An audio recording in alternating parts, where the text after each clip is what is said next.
And it's easier said than done. Ignore the cameras. All right. My name is Petra. I embraced Islam 1 year ago when I was 33.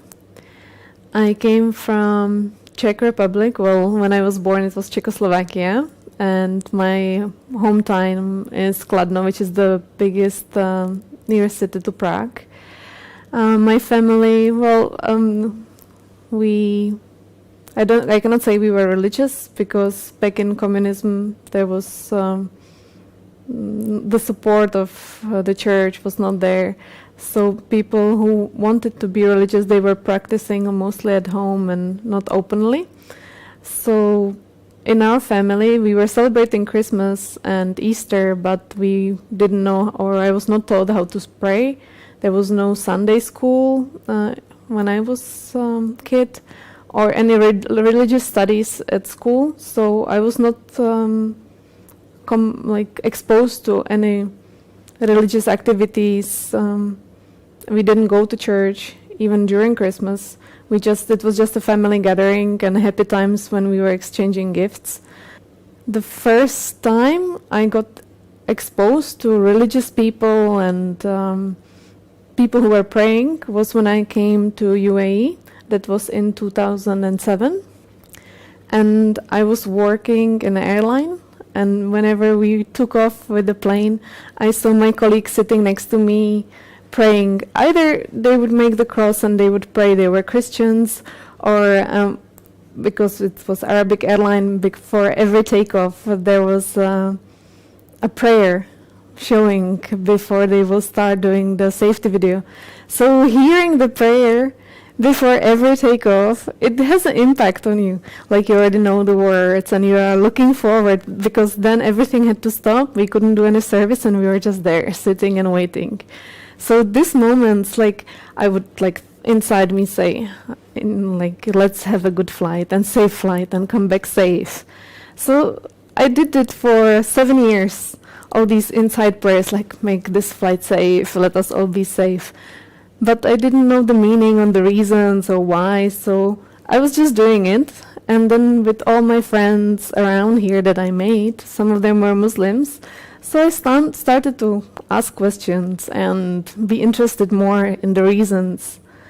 What is the purpose? Why they are doing this? Why they are not celebrating other holidays but only Eid? Why is that?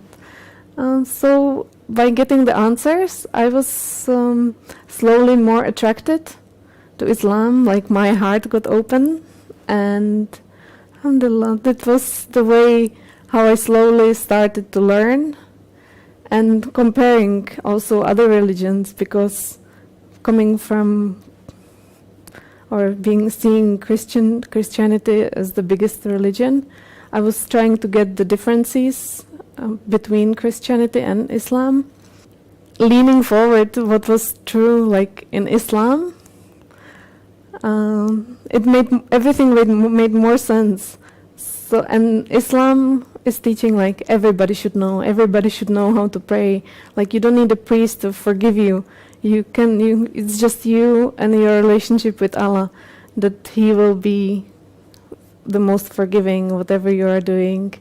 So it's your relationship with Him. You don't need anybody in the middle. So what really got to me most was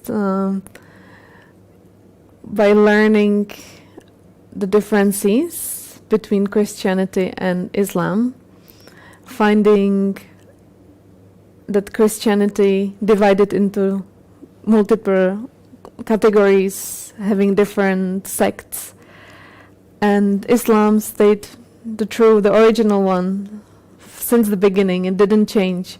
So the same words, the same prayers, the same acts that were performed years ago are still valid, and by doing them, by acting them, you are having the relationship straight away with Allah. There is no priest in the middle, there is nobody.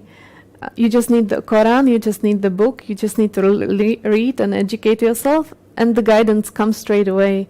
Of course, you might have some questions, you might need some help, and the imam from the nearest mosque or Islamic center is there for you to guide you or explain to you further if you have questions.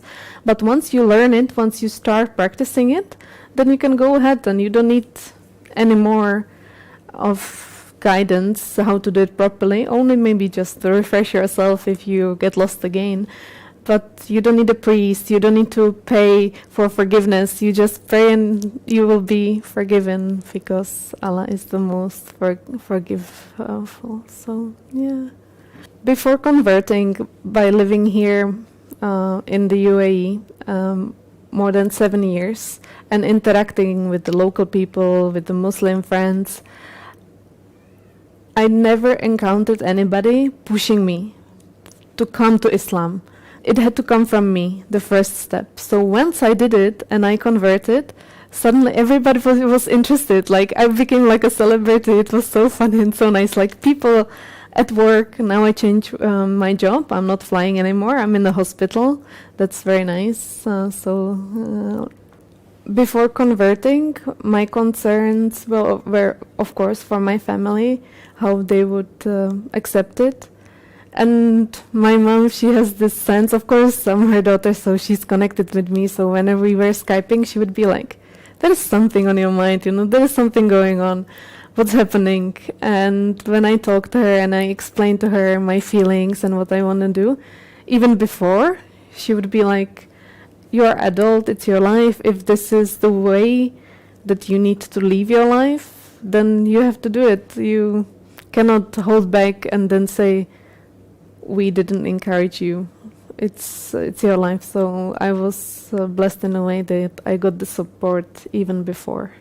This is my new life. I want to be a good person. Like nobody will say, oh, do you really want to be a good person? No, nobody.